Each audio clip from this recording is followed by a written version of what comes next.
வணக்கம்.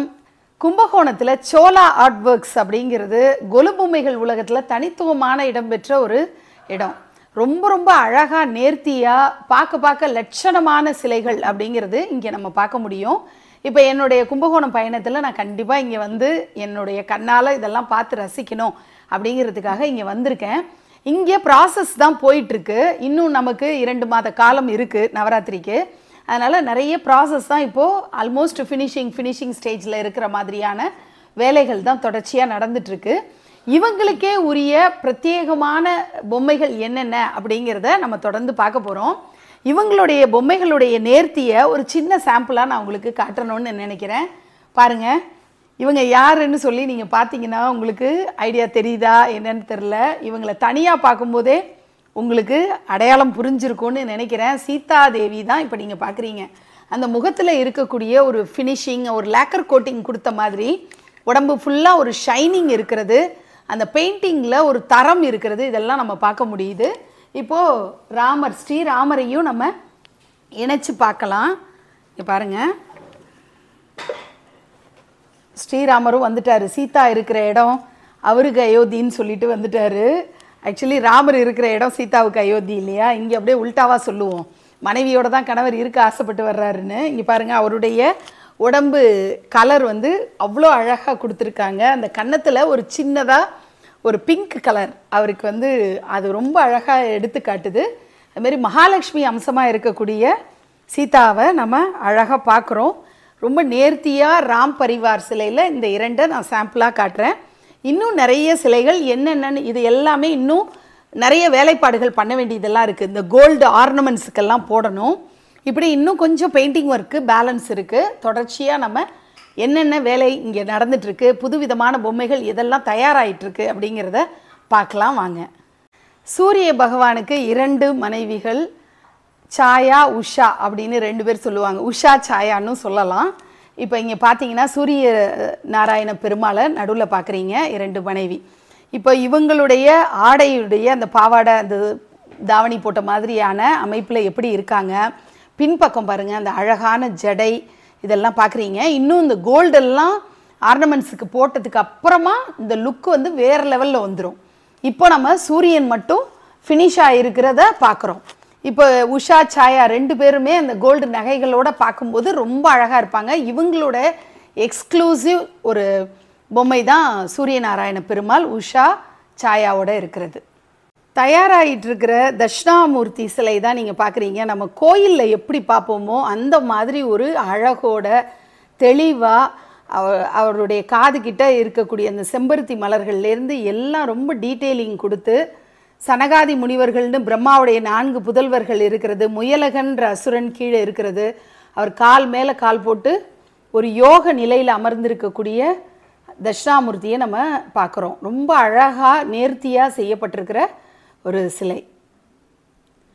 இப்படியே நம்ம வரிசையாக பார்த்தோன்னா ராம் பரிவாருக்காக ராமர், சீதா, லக்ஷ்மணன் அப்படின்னு ஆஞ்சநேயர் இவங்க எல்லாருமே தயாராகிட்டுருக்காங்க.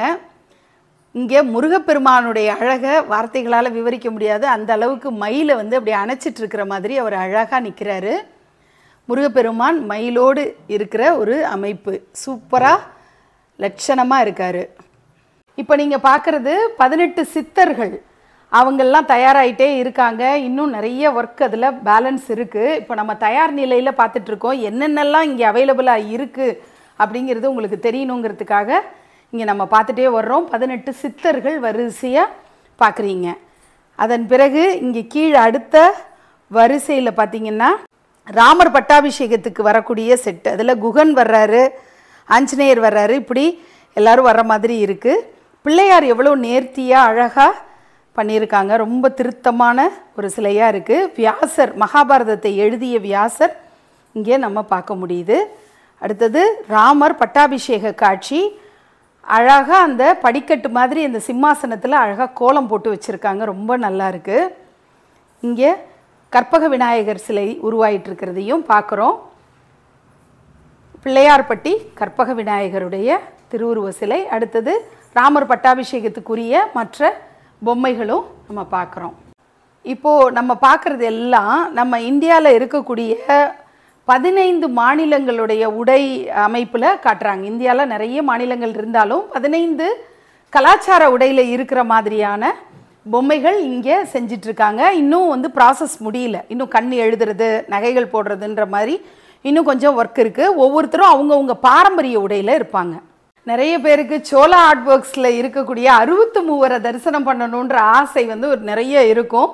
இப்போ நீங்கள் தரிசனம் பண்ணிக்கலாம். 63 நாயன்மார்களுடைய சிலைகள் வரிசையாக உருவாயிட்டு இருக்கிறத நம்ம பார்க்குறோம்.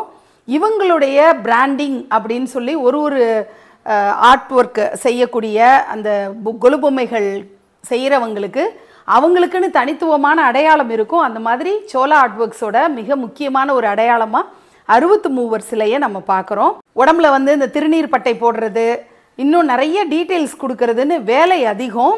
பார்க்குறதுக்கு நமக்கு சின்ன சின்ன பொம்மைகள் மாதிரி தெரிஞ்சாலும் வேலைகள் அதிகமாக இருக்கக்கூடிய ஒரு செட்டு தான் இது. ஒரு நாயன்மாருக்கும் கீழே அவருடைய பெயர் வந்து ஸ்டிக்கரிங் பண்ணியிருக்காங்க. ஸோ நமக்கு அடையாளம் தெரிஞ்சுக்கிறதுக்காக அந்த 63க்குன்ட்டு அகர வரிசை இருக்குது, அதன்படி அவங்க செஞ்சுட்டு வர்றாங்க. 63லேயே வித்தியாசமான கேரக்டர்ஸ் எல்லாம் நிறைய பேர் இருப்பாங்க. அந்த 63 கதைகள்லாம் நம்ம படித்தோன்னா நமக்கு நிறைய விவரங்கள் தெரிய வரும், எப்படிலாம் பக்தி செலுத்தியிருக்காங்கன்னு. அந்த பொம்மைகள் தயாராகிறத பார்க்குறதே ஒரு தெய்வீகமான ஒரு விஷயமா இருக்குது. நந்தியம்பெருமான் மேலே சிவபெருமான் நர்த்தனம் ஆடக்கூடிய அழகான சுரூபம் தான் நீங்கள் பார்க்குறீங்க. நந்தி உருவத்தோடு அமர்ந்திருப்பார், நடராஜர் சுரூபத்தில் சிவபெருமான் தாண்டவம் ஆடக்கூடிய காட்சி, அழகான ஒரு சிலை. ரவிவர்மா காலத்து ஓவியம் லக்ஷ்மியும் சரஸ்வதியும் நின்ற திருக்கோலத்தில் எப்படி இருப்பாங்களோ அந்த அளவுக்கு அழகான தத்ரூபமாக வடிவமைச்சிருப்பாங்க. இந்த உடை லக்ஷ்மிக்கு, மகாலட்சுமிக்கு நம்ம ஜகஜகான்னு போட்டு வைப்போம். ஆனால் பார்த்திங்கன்னா அந்த காலத்தில் எளிமையாக நம்ம வீட்டு அம்மா மாதிரி இருப்பாங்க. அந்த மாதிரி தோற்றத்திலேயே மகாலட்சுமியும் மகா சரஸ்வதியும் இருக்கிறது பார்க்குறதுக்கு ஒரு கண்கொள்ளா காட்சியாக இருக்கும். இந்த வேலைப்பாடு இன்னும் பூர்த்தி ஆகலை. புருவங்கள், கண்கள் போடுறது, நெத்தியில் திலகம் வைக்கிறது, பொட்டு வைக்கிறது, இதெல்லாம் வந்து இன்னும் நகைகள் போடுறதுன்னு கொஞ்சம் சின்ன சின்ன வேலைகள் இருக்குது. ஃபினிஷிங் ஆகாமலே இந்த அளவுக்கு அழகாக இருக்காங்க பாருங்கள். கிருஷ்ண ஜெயந்தி வரப்போகுது, நிறைய கிருஷ்ணா கலெக்ஷன்ஸ் வரும். இப்போ நீங்கள் பார்க்குறதும் ஒரு அழகான மாப்பிள்ளை கிருஷ்ணர் பார்க்குறீங்க. இடுப்பில் கை வச்சுக்கிட்டு நின்னா அவர் வந்து ஒரு மாப்பிள்ளை தோரணையில் இருக்கக்கூடிய ஒரு கிருஷ்ணர்.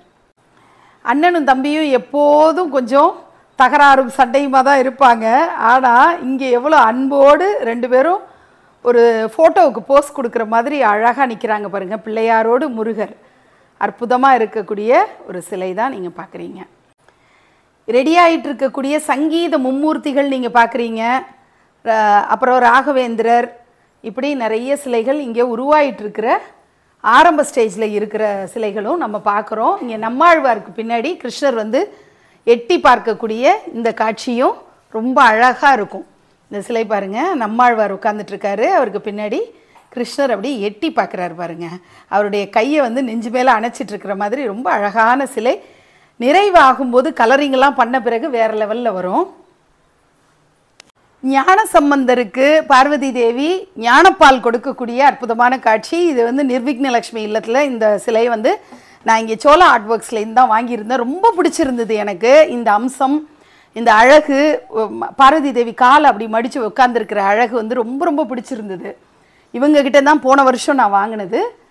இப்போ நிறைவானதுக்கு அப்புறம் ரொம்ப அழகாக இருக்கும். ஞானசம்பந்தருடைய தலை கொண்டை வந்து அவ்வளோ க்யூட்டாக இருக்கும், ரொம்ப அழகாக வரும். ரிசல்ட் வந்து முடிஞ்சதுக்கப்புறம் நம்ம பார்க்கும்போது வேறு லெவலாக இருக்கும். இப்போ நீங்கள் நிறைய ஒரு செமி ஃபினிஷ்டாக இருக்கக்கூடிய பொம்மைகள் எல்லாம் நம்ம பார்க்குறோம். அர்த்தநாரீஸ்வரர் திருக்கோலத்தில் இருக்கக்கூடிய சிவபார்வதி இணைஞ்சிருக்கிற அர்த்தநாரீஸ்வரர் திருக்கோலம் பார்க்குறோம். ரிஷப வாகனத்தில் சிவபெருமானும் பார்வதியும் பவனி வரக்கூடிய காட்சியும் நம்ம பார்க்குறோம். ஒரு ப்ரைமர் மாதிரி ஒரு பேஸ் பெயிண்ட் அடிச்சுட்டு தான் மற்ற கலர்ஸ் கொடுப்பாங்க. இது தந்தைக்கு உபதேசம் செய்த தகப்பன் சுவாமியா முருகப்பெருமான் வந்து அவருடைய கையில் உட்கார்ந்துக்கிட்டு பிரணவ மந்திரத்தை சிவபெருமானுக்கு சொல்லிக் கொடுக்கக்கூடிய காட்சி தான். இப்போ இங்கே இடுப்புலெல்லாம் வரக்கூடிய அந்த புலித்தோல்லாம் வந்ததுன்னா எப்படி இருக்கும்னு நீங்கள் கற்பனை பண்ணி பாருங்கள். எவ்வளவு திருத்தமாக மூக்கு, அந்த கண்கள் எல்லாமே எவ்வளோ திருத்தமாக எழுதியிருக்காங்க, எவ்வளோ திருத்தமாக செஞ்சுருக்காங்கன்றது ஒன்று ஒன்றா பார்க்கும்போது நமக்கு தெரியும். எப்படி வந்து முருகப்பெருமான் அப்படி அவர் ஒரு குருவாக உட்கார்ந்துட்டு இருக்கும்போது சிவன் வந்து கையை கூப்பி வணங்குற மாதிரி, குருவுக்கு மரியாதை செலுத்துகிற மாதிரி அப்படி உட்கார்ந்துருப்பாரு. ரொம்ப அழகான ஒரு சிலை. கருடன் மேலே பெருமாள் தாயார் 2 பேரோட வரக்கூடிய காட்சியும் ரொம்ப அழகாக தயாராகிட்டுருக்கு. இங்கே பார்த்தீங்கன்னா சூப்பராக ரங்கநாதர் பள்ளிகொண்ட பெருமாளா அனந்த சயனத்தில் இருக்கக்கூடிய பெருமாளை பார்க்குறோம். பெருமாள்னாலே நிறைய அலங்காரங்கள் இல்லையா? ஆதிசேஷன் மேலே பள்ளிகொண்ட மாதிரி இருக்கக்கூடிய பெருமாளுக்கு ஃபுல்லாக ஃபினிஷ் ஆன பிறகு நகைகள்லாம் நிறைய போட்டு அவருடைய மாலையிலெல்லாம் நிறைய கலர்ஸ் வரும்போது பார்க்க ரொம்ப ரொம்ப அழகாக வந்துடும். அண்ணாமலையார் உண்ணாமலை அம்பாள் தான் இப்போ நீங்கள் பார்க்குறது. அந்த பச்சை நிறத்தில் அவர் இப்போ தயாராகிட்டுருக்காரு. இன்னும் நிறைய வண்ணங்கள் பூசுவாங்க. அங்கே பார்த்தீங்கன்னா உண்ணாமலை அம்பாளையும் நம்ம பார்க்குறோம்.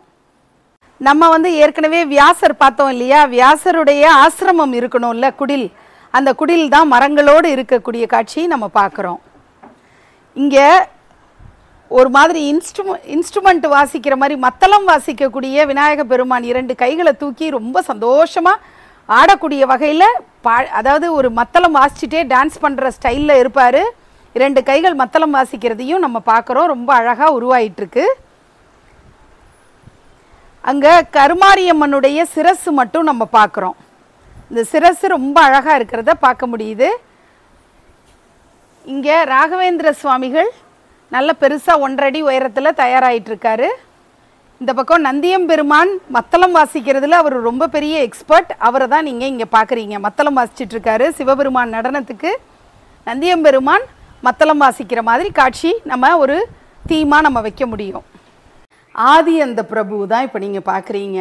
ஆதி கடவுள், மூலக்கடவுள், முதல் கடவுள் பிள்ளையார், அந்தமில்லாத சிரஞ்சீவி ஹனுமன். இவங்க 2 பேரும் இணைஞ்சிருக்கிற ஸ்வரூபத்தை தான் நம்ம ஆதி அந்த பிரபு அப்படின்னு சொல்லுவோம். அப்படி பிள்ளையார் பாதி ஆஞ்சநேயர் பாதி இணைந்திருக்கக்கூடிய ஒரு திருக்கோலம் தான் நம்ம பார்க்குறது. சோலா ஆர்ட் ஒர்க்ஸில் தயாராகிட்டு இருக்கிற பொம்மைகள் எல்லாம் நீங்கள் பார்த்தீங்க. இந்த பக்கம் வந்திருக்கிறதுனால இப்போ ஒரு ஆர்வ கோளாறுன்னு சொல்லலாம், இல்லை பொம்மைகள் மேலே இருக்கக்கூடிய ஒரு தீராத காதல்னு சொல்லலாம். அதனால் நான் இங்கே இப்போ தயார் நிலையில் இருக்கிற பொம்மைகளை ஒரு தடவை நான் வீடியோ எடுத்து உங்களுக்காக காட்டியிருக்கேன். ஸோ இன்னும் நிறைய அவங்களுடைய பொம்மைகளை பற்றி நீங்கள் எல்லாருமே கேள்விப்பட்டதாக இருக்கும்.